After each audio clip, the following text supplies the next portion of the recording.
जो सुखी देती है, क्या माता की ही गोद है जहाँ पुत्र अपने प्राण को संकट से बचा पाता है। तो कहा कि माता आपने बिल्कुल सही प्रश्न किया है। कहा भी गया है क्या कि न मंत्रम नो यंत्रम तदपि जन जाने स्तुति माहो न जानम ध्यानम च तदपि जन जाने स्तुति कथा तदेश्वर्यं जननी सकल धरणी शिवे कुपुत्रो जाए तब क्वचिदपि कुमाता न भवति। कहा श्रुति नेति नेति बखान करती है क्या कि कुपुत्र हो जाए तो क्वचिदपि कुमाता न भवति। पुत्र कुपुत्र हो सकता है लेकिन माता कुमाता नहीं हो सकती। लेकिन ये बात कब तक के लिए थी? द्वापर युग के लिए। और आज तो भैया माताएं, कुछ माताओं के हृदय में ममता तो बड़ी व्याप्त होती है, लेकिन कुछ तो पूतना से भी भयंकर राक्षसी होती है। पूतना तो कम से कम अपना संतान छोड़ करके दूसरों के पुत्र को मारने गई। उन डायनों से पूतना का मेल ही नहीं, क्योंकि पूतना अपने संतान को सीधे नजर से देखती है। और आज ऐसे कितनी पूतना है ना जाने जो अपने गर्भ में अपने संतान को मार देती है। ये श्रुतियां जो कहती है ना माता को माता नहीं होती, एक कुछ माताओं के लिए 80% माता को माता नहीं होती, लेकिन 20% माता को माता होती है। अगर वे को माता नहीं होती तो हर दुकान हर मेडिकल में गर्भपात का दवाई नहीं मिलता अगर वो माताएं गर्भपात नहीं करती। गर्भपात का अर्थ जानती हो? अपने संतान का अपने हाथ से गला काट देना, ये है गर्भपात। और जो अपने संतान का नहीं वो दूसरे के संतान का क्या रहेंगे। इसलिए बचा कर रखना, न जाने कब किस माँ का मन बिगड़ जाए और आपके पुत्र आपकी पुत्री पर गलत नजर डाल दे। इसलिए आजकल बच्चों को भी छुपा छुपा कर रखना पड़ता है। फिर बताया क्या भाव को भाव से भजे, तो बताया है भाव को भाव अलग आल सऊ अरे नाम जपत मंगल भाव से जपो, चाहे को भाव से जपो, बस नाम का जाप करते रहो। इतना सुनते ही माता देवहूति का शरीर जल बनकर के बह गया। और जो जल बनकर बहा उस जल का नाम पड़ा सिद्धिता। और ये एक बहुत सुंदर निर्मल जल, मीठा जल वाला नदी बन गया। फिर कहा कि उल्टा नाम जपे जग जाना, वाल्मीकि भय ब्रह्म समाना। नाम को चाहे आप सीधा जपो चाहे उल्टा जपो, नाम को चाहे आप मरा कहो या राम कहो, राधा कहो या धारा कहो, फल तो वही मिलेगा। वाल्मीकि का नियम था। आप सभी जानते हैं उनकी जीवन परिचय, बड़ा भयंकर डाकू था। किसी को भी मारता फिर हिला डुला कर पूछता, अरे मरा कि नहीं, मरा कि नहीं, मरा कि नहीं। और अगर वो आन न करता ना तो जाते तो हम मर गए। फिर ना जोर से आवाज लगाता अपने साथियों को, अरे मरा मरा मरा मरा मरा। और वो मरा हो जाता राम राम राम राम। जी की भक्ति मिली उनको। सत्संग की बड़ी महिमा है प्यारे जीवन में। बताया गया है कि गौ के सींग में आप एक दाना चावल रखोगे और वो एक दाना चावल जितना क्षण वो गौ माता के सींग में रुकेगा ना, उतने क्षण की सही सत्संग आपको कहीं मिल जाए तो इस लोक से आप परलोक उतार दोगे, श्री नारायण का स्थान आपको मिल जाएगा। एक क्षण। अब चावल के दाने सींग में कितना समय तक रुकेगा ये बताया। तो एक समय नारद जी की मुलाकात हुई वाल्मीकि से। बोले आप तो बड़े डाकू हैं मैं जानता हूँ, लेकिन आप ये लूटपाट करते किसके लिए? कहा अपने परिवार पालन के लिए।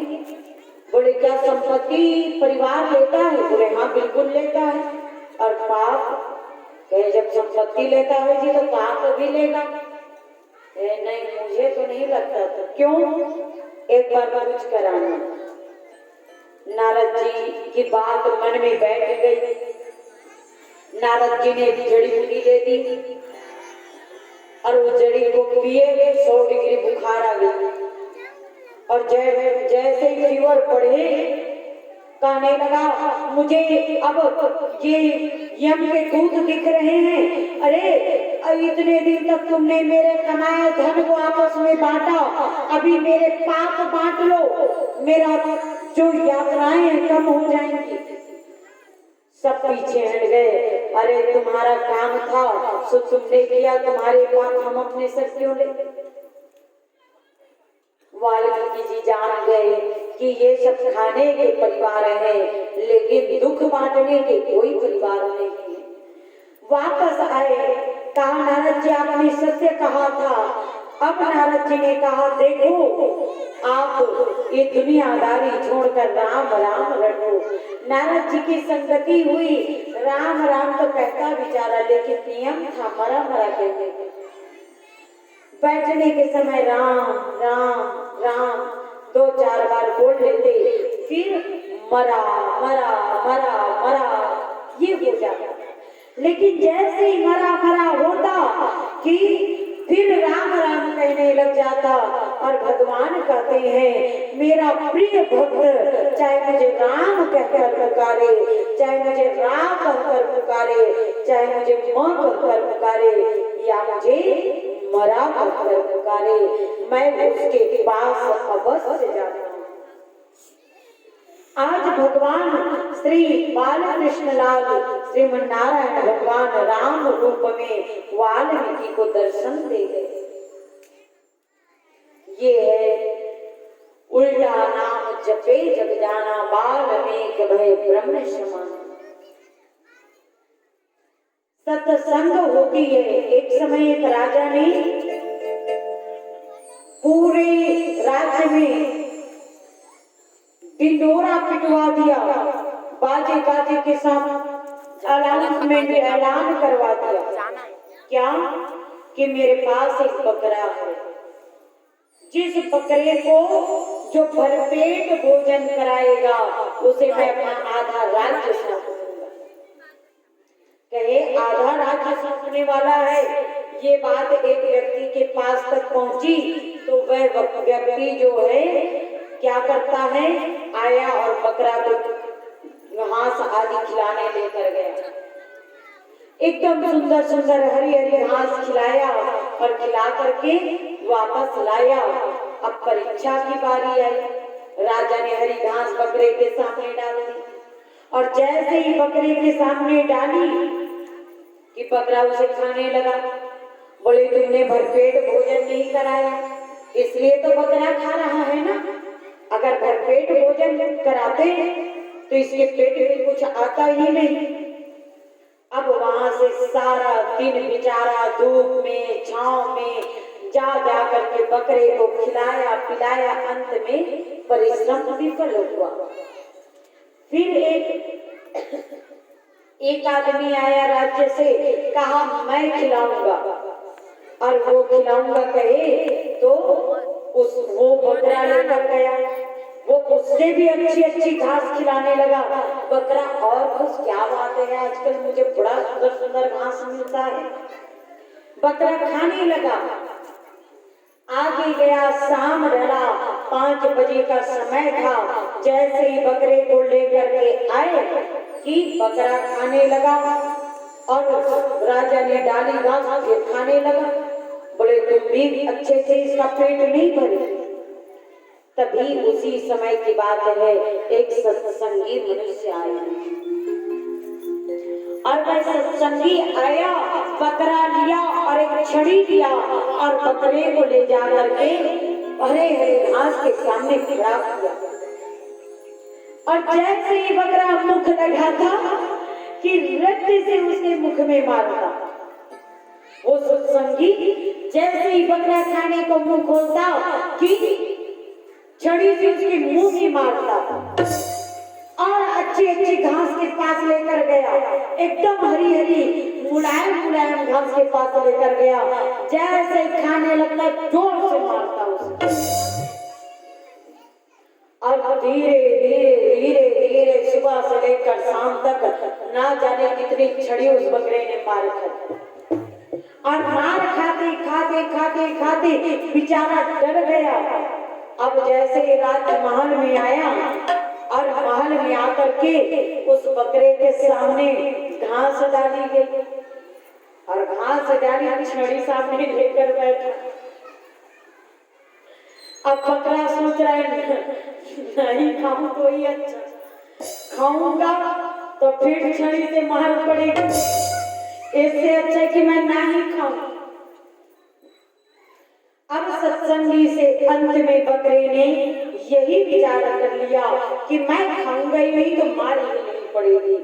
अब संत ने घास दिन भर खाने तो दिया नहीं, सो अंत में भी घास मिली नहीं उस बकरे को। और जब बकरे ने बकरा ही खाना छोड़ दिया और जब बकरा खाना छोड़ा तो राजा ने पूछा, अरे बकरों का तो काम है जितना डालो उसके सामने घास हो उतना ही चबाता है, तुमने ऐसा कैसे किया कि बकरा घास खाना छोड़ दिया? उस सत्संगी मनुष्य ने कहा कि महाराज मैंने कुछ नहीं किया, मैंने बस इतना ही विचार किया ये मनुष्य का मन ही बकरा है और जीवात्मा संत ही जो चराने गया है वही जीवात्मा है। वो कोई सत्संगी नहीं, जीवात्मा संत है और राजा ही ईश्वर है, परमात्मा है। और जिस लकड़ी से मार पड़ रही थी वह लकड़ी ही विवेकी है, विवेक रूपी लकड़ी है। जब मन रूपी बकरे को विवेक रूपी लाठी से बार बार मारोगे तब जाकर ये मन ईश्वर के चरण में लगेगा और ईश्वर आपको अपना भाग्य का भी सुख सौंप देगा। जैसे इतना कहा कि राजा ने प्रसन्न होकर के उसे आधा राज्य सौंप दिया और बकरे के लिए सुंदर हरी हरी घास डाल दी। ये कोई और नहीं, आप और हम सब की ही यह कथा है। यहाँ पर मन रूपी बकरा को इतना मारो इतना मारो इतना मारो कि ये मन कभी भी वासना को प्रविष्ट, वासना को जागृत ना होने दे। जब मन में वासना जागती है ना तो मन कुछ गा नहीं सकता और जब मन से वासना मिट जाती है तो मन अपने आप गाना शुरू कर देता है। हरि बोल मेरी रसना घड़ी घड़ी, हर पल हर क्षण हरि बोल, हर पल हर क्षण कृष्ण कृष्ण गा, हर पल अपना जीवन का आधे से ज्यादा समय श्री कृष्ण में लगा दे। बोले राधे कृष्ण भगवान की।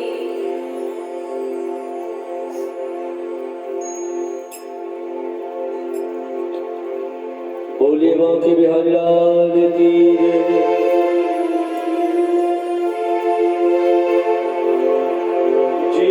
है तेरे हवाले मुरलिया वाले,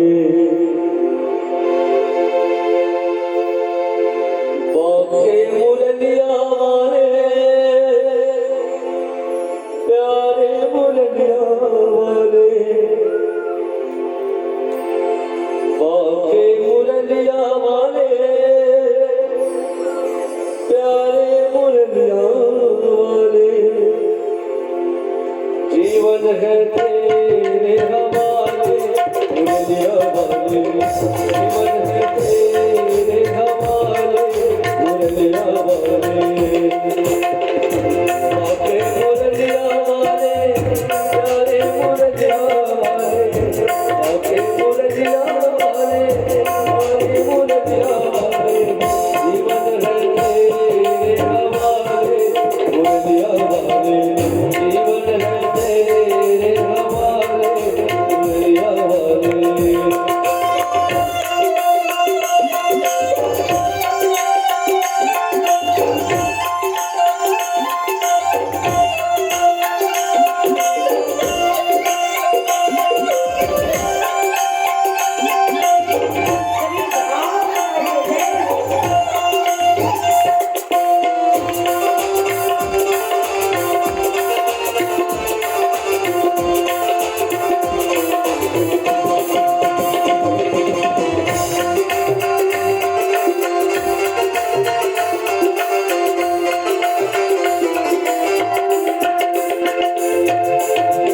हम हैं धूल प्रभु तेरे चरणों की, हम हैं धूल प्यारे,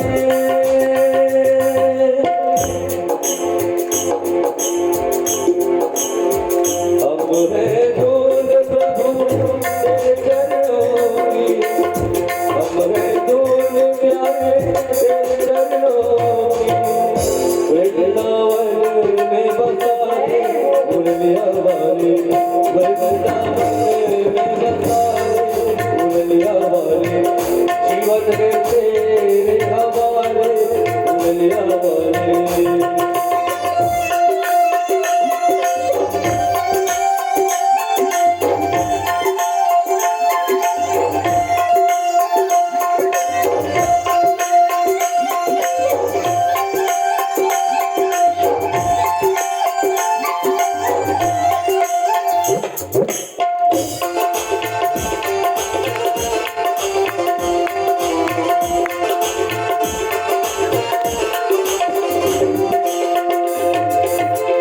हम बंसी है तेरे अधरों की, हम बंसी है तेरे अधरों की, तेरे अधरों की प्यारे, तेरे अधरों की, तेरे अधरों की प्यारे, तेरे अधरों की, चाहे तुझे से बजा ले, सभी भावों के साथ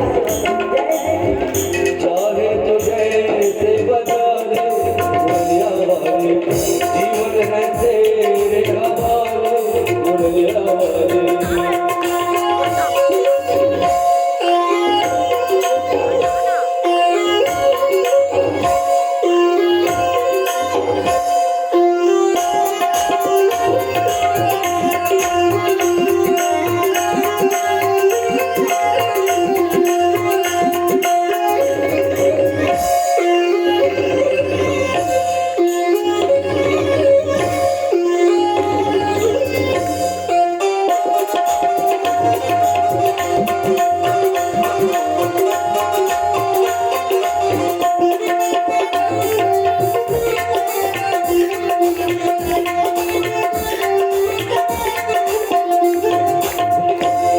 हम हैं फूल प्रभु तेरे माला की, हम हैं फूल प्रभु तेरे माला की, अपने गले से लगा ले,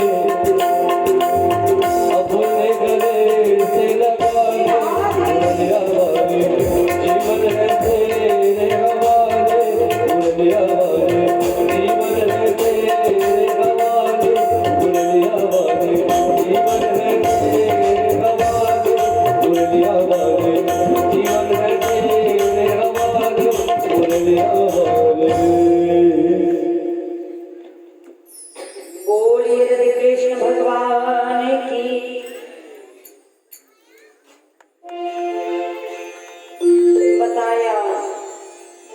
चतुर्थी स्कंध में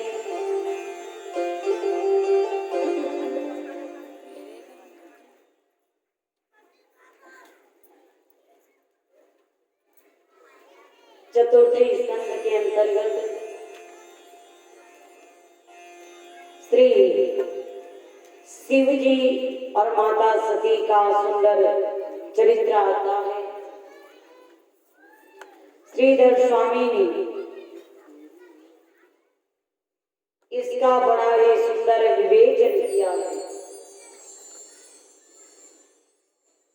बताया पहले श्री दक्ष प्रजापति का ब्याह प्रसूति के संग हुआ और रुचि प्रजापति का ब्याह आकृति के संग हुआ और इन्हीं प्रसूति की बेटी है सती महारानी। राजा दक्ष अभिमान का रूप है। बताया कि दक्ष प्रजापति एक समय दिव्य यज्ञ कर रहे थे और उस यज्ञ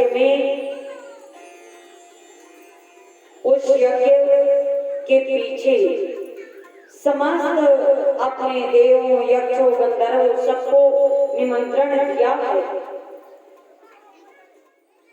और इस निमंत्रण पर सभी भक्तजन आए हुए हैं, सभी देवगण आए हैं, सभी संत जन आए हैं। और जब सब आए हैं ना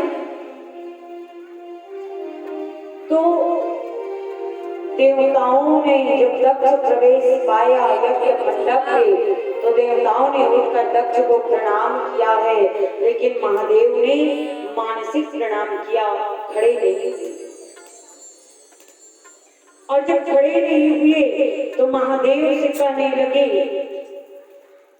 क्या कि ये शमशान में रह करके शमशान वासी हो गया, मृतक शरीर के समान हो गया, इसमें छोटे बड़े का सम्मान कैसे करे, इसका मर्यादा नहीं। ये भोले बाबा पर मानो आरोप लगा रहे हैं। कहे शिव शमशान में रहने वाला है। श्रीधर स्वामी ने इस श्राप को आशीर्वाद बताया है। यह स्तुति है, श्राप नहीं। सारा जगत ही शमशान के रूप में और सारा जगत शमशान रूप में है और काशी श्रेष्ठ शमशान है। सबसे बड़ा शमशान काशी है जहाँ महादेव का निवास है और यह शरीर हमारा ये देह भी शमशान है और ऐसे शमशान में महादेव रहते हैं, महादेव बसते हैं। अर्थात शिव समस्त चराचर के स्वामी है, क्योंकि चराचर ही शमशान है और शमशान का वासी ही महादेव है, मतलब महादेव चराचर के स्वामी। फिर कहा कि दक्ष ये शिव स्वैरचारी तथा ये